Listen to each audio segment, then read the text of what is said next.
Welcome to the Genius Factory. Enjoy the video. In this video, I will show how to reset Tpms Subaru Outback. Park on level ground, turn ignition to on without starting the engine, and check tire pressures first. Use the reset button beneath the dash or follow the steering column sequence if your model requires it.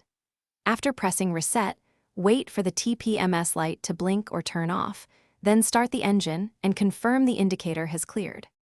Begin with the ignition in the on position and confirm all tires meet recommended pressures. Press and hold the reset button until the Tpms warning lamp flashes slowly, then release the button.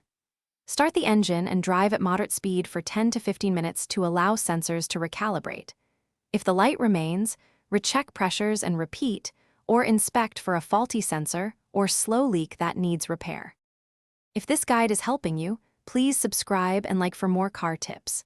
Quick recommendation: the Shark AI Ultra Robot Vacuum makes cleaning up shop and garage dust effortless with voice control and smart mapping, so you spend less time sweeping and more time wrenching. It handles fine debris and returns to its dock automatically, making it a handy companion for maintenance days. Check the description for the link and other deals. Now let's get back to the video.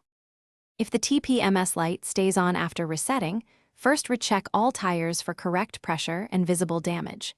Inspect valve stems and beads for slow leaks using soapy water and watch for bubbles. Weak sensor batteries or damaged sensors often require replacement or reprogramming, which a shop can perform with a diagnostic tool. Keep records of resets and repairs to track recurring issues and prevent unsafe driving conditions. Thanks for watching. If you found this helpful, don't forget to like and subscribe.